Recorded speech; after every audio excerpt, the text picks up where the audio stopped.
Hi అండి. Present మనందరి మైండ్స్‌లో ఉండే కామన్ క్వెషన్ ఈ డేస్‌లో గోల్డ్ అండ్ సిల్వర్ ఇంతలా పెరిగింది, ఇంకా పెరుగుతుందా? దానికి నా స్ట్రెయిట్ ఆన్సర్ యెస్ అండి. ఇంకా పెరుగుతుంది. నేను వీడియో చేసే టైంకి సిల్వర్ పర్ కేజీ వచ్చేసి 2,95,000 ఉంది. And I'm expecting it will definitely cross 4,00,000 in the coming months. So నేను ఎందుకు ఇలా చెప్తున్నాను అంటే, you should know the reasons before investing in anything అండి. ఎవరేదో చెప్పారని అయితే కొనొద్దు.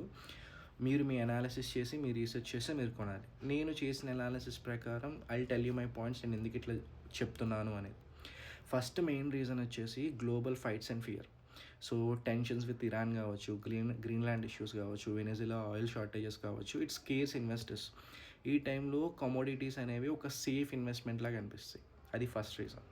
సెకండ్ రీజన్ వచ్చేసి సెంట్రల్ బ్యాంక్స్ అనేవి గోల్డ్ అండ్ సిల్వర్ని ఒక ప్రొటెక్షన్లా they are buying in tons of quantities.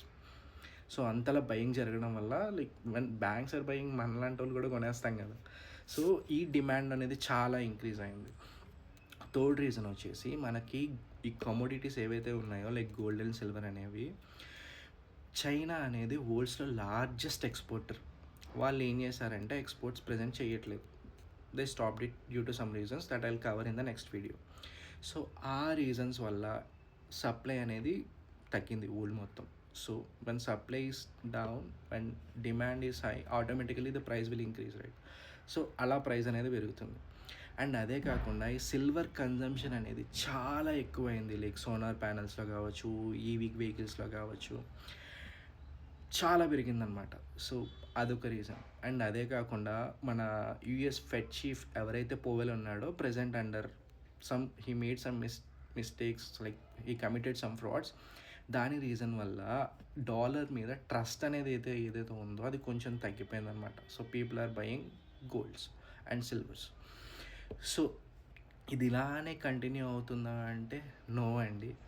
ఎప్పుడైతే నేను ఈ పాయింట్స్ మీకు ఏదైతే చెప్పానో వాటిలో ఏమైనా ఇష్యూస్ రిజాల్వ్ అయితే డెఫినెట్లీ మీరు క్రాష్ అనేది అయితే చూస్తారు. రీసెంట్లీ కాదు, 2011లో ఏమైంది అంటే ఇలాంటి కొన్ని రీజన్స్ వల్ల సిల్వర్ వచ్చేసి $50 per ounceకి రీచ్ అయింది. అండ్ దాని తర్వాత వన్స్ ద ఎకానమీ స్టెబిలైజ్డ్ అది 70% కరెక్టే మళ్ళీ $14 per ounceకి వచ్చింది. సో నేను చెప్పాలనుకుంది ఏంటి అంటే, మీరు ఏదైతే సిల్వర్ కానీ గోల్డ్ కానీ కొనాలనుకుంటున్నారో డిప్స్లో కొనుక్కోవడం చాలా బెటర్. ఆర్ఎల్స్ మంత్లీ కొంత అని కొనుక్కోవడం చాలా better rather than investing whole lump sum amount into silver and gold at present. ఇంత రేట్లో ఉన్నాయి కదా. సో ఏదైనా స్టెబిలైజ్ అయ్యి కొంచెం కరెక్షన్ వచ్చినా you loss heavily. If you are a middle class guy, do SIPs monthly. ఒక ఈటీఎఫ్ కొనుక్కోండి, ఈటీఎఫ్లో 10,000 ఇన్వెస్ట్ చేయండి, silver ETF or gold ETF.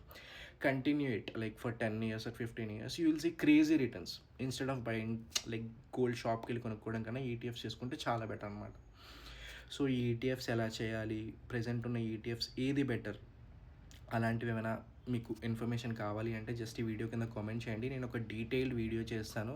మనకున్న గోల్డ్ ఈటీఎఫ్స్ ఏంటి, సిల్వర్ ఈటీఎఫ్స్ ఏంటి, ఎంత పెట్టుకోవచ్చు అనేది నేను ఒక డీటెయిల్ వీడియో చేస్తాను. అందులో మీకు క్లియర్గా చెప్తాను. ఓకేనా?